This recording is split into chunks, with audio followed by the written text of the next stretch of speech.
প্রিয় দেশবাসী, আজ বাংলাদেশ একটি গভীর সংকটময় মুহূর্তের মধ্য দিয়ে যাচ্ছে। এখন পর্যন্ত আমাদের প্রাপ্ত খবর অনুযায়ী আওয়ামী লীগ, ছাত্রলীগ, যুবলীগের সন্ত্রাসীরা গুলি করে কুপিয়ে প্রায় 30-এর অধিক শিক্ষার ছাত্র জনতাকে হত্যা করেছে এবং দিন শেষ হতে হতে এই সংখ্যাটা কোথায় গিয়ে দাঁড়ায় আমরা জানি না। এরই প্রেক্ষিতে আমরা একটি সিদ্ধান্ত নিয়েছি, আমাদের একটি জরুরি সিদ্ধান্ত মোতাবেক আমাদের যে 6 তারিখের যেই লং মার্চ টু ঢাকা কর্মসূচি ছিল সেটাকে আমরা একদিন এগিয়ে নিয়ে এসেছি। অর্থাৎ আগামীকাল 5ই অগস্ট সারা দেশের মুক্তিকামী জনতাকে ঢাকার উদ্দেশ্যে রওনা হওয়ার জন্য আমরা আহ্বান জানাচ্ছি। যারা পারবেন, যাদের পক্ষে সম্ভব হবে, আজ রাতেই আপনারা ঢাকার উদ্দেশ্যে রওনা হয়ে যান।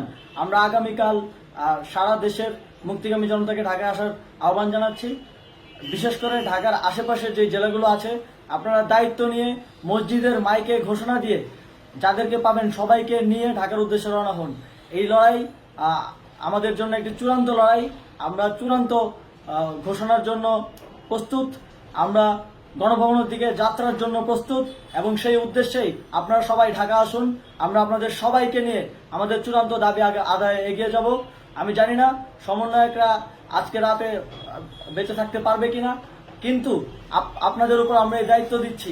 আপনারা সবাই নিজ দায়িত্বে ঢাকায় আসবেন আগামীকাল এবং পরশু পরিস্থিতি বিবেচনা করে পরশু গণভবনের দিকে 4 দিক থেকে আমরা রওনা হব। আমরা খুব আতঙ্কের সাথে লক্ষ্য করছি যে ছাত্রলীগ, যুবলীগ এবং আওয়ামী লীগের গুন্ডারা পুলিশের অস্ত্র দিয়ে পর্যন্ত সাধারণ জনগণের উপর হামলা করছে। কিন্তু একটি সুখের খবর হচ্ছে, সারা দেশের বিভিন্ন স্থানে সেনাবাহিনী ছাত্র জনতার পক্ষে দাঁড়িয়েছে। আবার কিছু কিছু জায়গায় যেমন মিরপুর ও মোহাম্মদপুরে সেনাবাহিনী ছাত্র জনতার বিপক্ষে দাঁড়িয়ে গুলি চালাচ্ছে। আমরা সেনাবাহিনীর প্রতি আহ্বান জানাতে চাই, আপনারা এদেশের নাগরিক এবং আপনারা এদেশের নিরাপত্তার দায়িত্বে আছেন, এদেশের জনগণের যানবাহনের নিরাপত্তার দায়িত্বে আছেন। আপনারা দেশের পক্ষে এবং দেশের জনগণের জন্য কাজ করবেন। কোনো খুনি সরকারের জন্য, কোনো খুনি রাজনৈতিক দলের জন্য কাজ করবেন না। এটি এদেশের জনগণ আপনাদের থেকে প্রত্যাশা করে। আমাদের এই আন্দোলনে সম্পূর্ণ সমর্থন দিয়ে হয় নিরপেক্ষ থাকুন, অথবা এই খুনি বাহিনীকে, সরকারের খুনি বাহিনীকে প্রতিহত করুন, তাদেরকে যথাযথ শাস্তির আওতায় নিয়ে আসুন। যেই কারফিউ সরকারের পক্ষ থেকে ঘোষণা করা হয়েছে, আমরা স্পষ্টভাবে বলতে চাই, সেনাবাহিনী এই ধরনের কোনো কারফিউ বাস্তবায়নের জন্য মাঠে না নামে। যদি মাঠে নামে তাহলে সেনাবাহিনী স্পষ্টভাবে অফিসিয়ালি জনতার বিরুদ্ধে দাঁড়াবে। আমরা চাই না সরকারের এই ষড়যন্ত্র সেনাবাহিনী পা দিক। সেনাবাহিনীকে জনতার বিরুদ্ধে দাঁড়ানোর যে ষড়যন্ত্র সরকার রচনা করছে সেটিতে সেনাবাহিনী পা দিবে না, এই বিশ্বাস আমরা রাখতে চাই। আওয়ামী লীগ আজ সারা দেশে তাদের খুনি বাহিনীকে নামিয়ে দিয়েও ছাত্র জনতার প্রতিরোধের মুখে টিকতে পারেনি।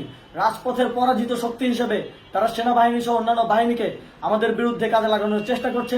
এই চেষ্টাকে, এই ষড়যন্ত্রকে ব্যর্থ করতে হবে এবং আগামীকাল সারা দেশে মসজিদে মসজিদে ঘোষণা দিয়ে ঢাকার উদ্দেশ্যে আপনারা রওনা হন। প্রত্যেকটি পরিবার থেকে অন্ততপক্ষে একজনকে ঢাকার উদ্দেশ্যে রওনা করে দিন, এই ইতিহাসের সাক্ষী হতে, একটি নতুন বাংলাদেশের অভ্যুদয় ঘটানোর একজন কর্মী হতে। ধন্যবাদ সকলকে।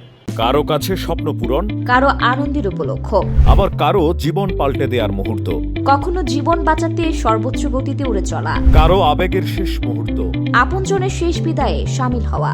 এমন সব ইচ্ছে পূরণে সর্বনিম্ন ভাড়ায় দ্রুত গতির বাহন প্রবাসীর হেলিকপ্টার। আপনার প্রয়োজনে যোগাযোগ করুন আমাদের হটলাইনে।